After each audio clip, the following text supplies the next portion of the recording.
The Masters of Arts degree in Theatre Studies at the University of Guelph is a research-based degree that offers students the opportunity to work with award-winning theatre scholars and practitioners. The program provides an integrated graduate education that applies several dynamic approaches to theatre studies that merge theory and practice. The graduate program attracts students from various backgrounds such as actors, playwrights, arts managers and directors from companies such as Mirvish, Shaw and Stratford Festivals. The small cohort means you'll have intensive research support and mentorship with theatre faculty who teach a wide variety of graduate courses from theatre theory to devising and supervise final research projects. The university's Archives and Special Collections houses the largest theatre archives in Canada, and the newly renovated Arts Research Centre is a state-of-the-art centre for the performing arts, which includes a renovated black box theatre and new performance lab for research and improvisation. We talked to some of our students to see how they've been finding the program. Let's see what they have to say.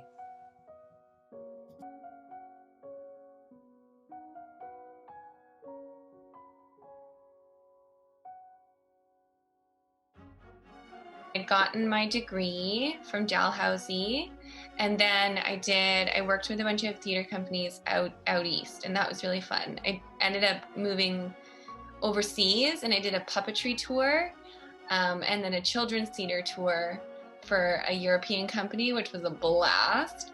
So my work was heavily rooted in physical performance and acting. I was a performer.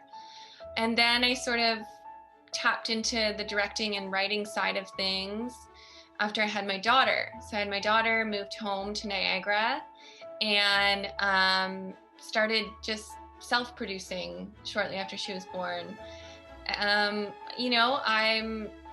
a typical industry person. I've worked in the restaurant industry, of course, to pay the bills, but just always followed my passion in theater.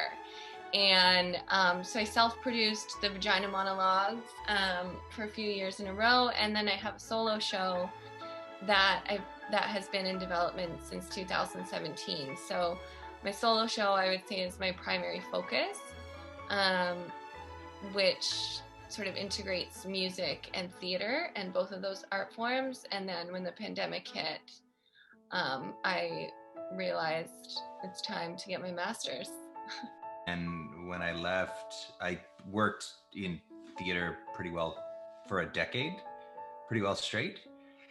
And along the way, I also trained in the Stratford Conservatory program. And then, just doing shows. Then I started auditioning for film and television back in Toronto, which was kind of a weird transition from theater to the camera. And then I don't know, I was always really attracted to coaching and teaching acting. I think because I had such a hard time learning how to do it. I was really not good. I'm surprised I got into theater school. I was horrible. So along the way, I guess my brain started to shift into thinking about how could I have learned these things sooner? And because I had possessed zero natural ability, I ended up reading a lot about acting, and I ended up reading and watching a lot of stuff when I was in theater school too. Coming back to Guelph was how I sort of re-immersed myself into the work again. I have a significantly less artistic background than you both. My experience has always been in the management side of theater. So I was doing production management for a while. I produced some fringe things. I haven't really done much of the directing or acting or writing or any of the more creative or even design. I've not been on that side at all. So it's kind of an interesting plunge for me from having gone to spreadsheets and budgets, and now I'm doing what I'm doing now, performance research and stuff. So it's a very interesting plunge, and I feel definitely that a lot of people have different backgrounds than myself, which is interesting, of course. We all come from quite varied backgrounds, but I think the creative side is pretty strong in a lot of people. And I'm pursuing a creative thesis with Judith, and it's really not so often that you have Judith Thompson waiting for you to give her a draft. So the pressure is on, and I have to dive pretty deep into the world of my play. I think the question is the mix of academic and practitioner. And I think that's really important to address, because I think the concept is really cool. I know in terms of what has been super beneficial to me is to put the practitioner in an academic setting and the academic in a practitioner setting. And what can we learn from each other? To have that representation displayed in the faculty, I think is quite exhilarating. Yeah. I mean, it's hard to split up the elements of theater in such a way that you can put them on two different planes, because really what theater is all of that kind of mixed together, isn't it? It's a bit of chicken and egg, right? What comes first, the thought or the act? Well, and I think people who work in theater like end up sort of, the worlds are so cross-correlated, because professors who end up teaching acting, they have to have their education. And so, and really, like, when you're in theater and when you're working or rehearsing or whatever, you're asking research questions anyways. Yeah, definitely. Yeah. I would say that this program has completely transformed how I ask questions, how I search for the answer, and how I apply what I found.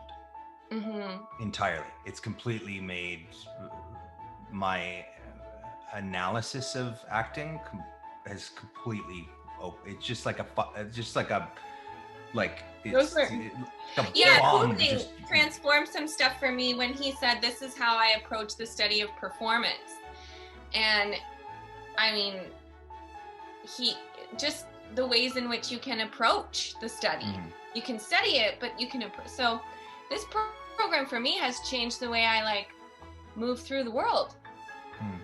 Yeah, I can't imagine not having the support of academia and people who've been out and creating theater, helping to make these things happen.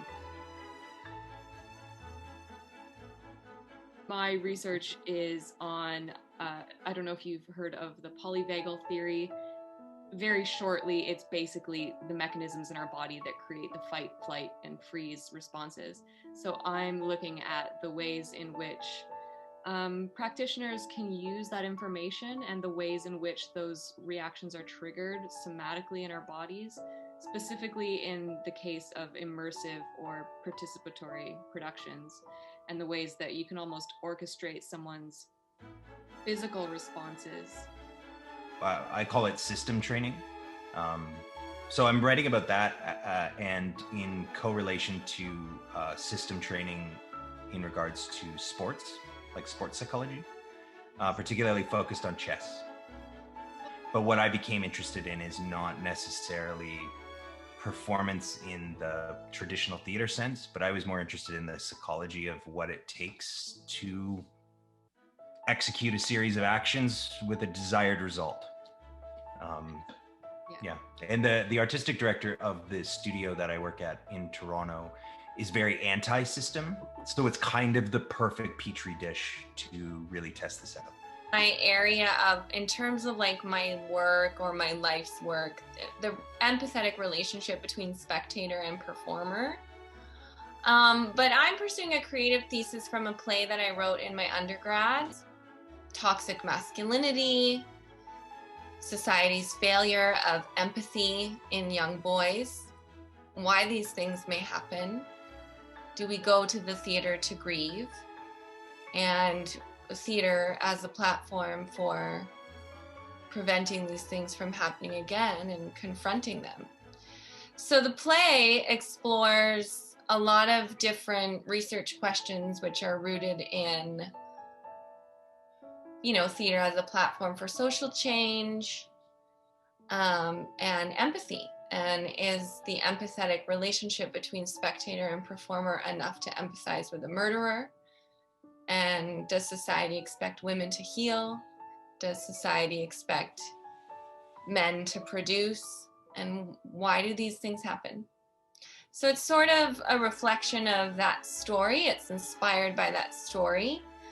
And it's a play that I'm fascinated by. It explores rage in men, feminine healing, and theater as a place of grieving.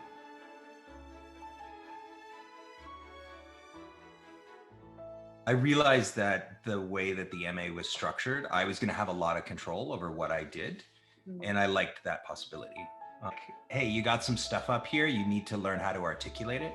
I think that's sort of what I was missing, was like I'm primarily a practitioner. I think sometimes you can get lost in the preciousness sometimes of the work without really logically being able to articulate what is happening. Yeah. And that, I think Guelph offered that.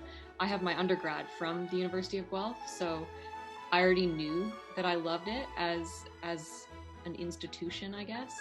It was just an obvious choice for me. Mm-hmm. I didn't even really consider anywhere else, to be honest with you. The faculty at Guelph is so impressive, and that was a huge factor for me. Guelph has been extremely supportive.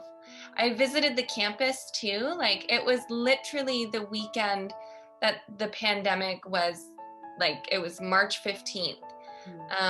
So I had applied to Guelph and U of T, but I was leaning towards Guelph because of the faculty. The Massey building there, and I got to see I got to kind of go through. And I just knew it felt right and it felt good. So a few practical reasons, but also just how impressed I was with faculty and the feeling I got when I visited the campus.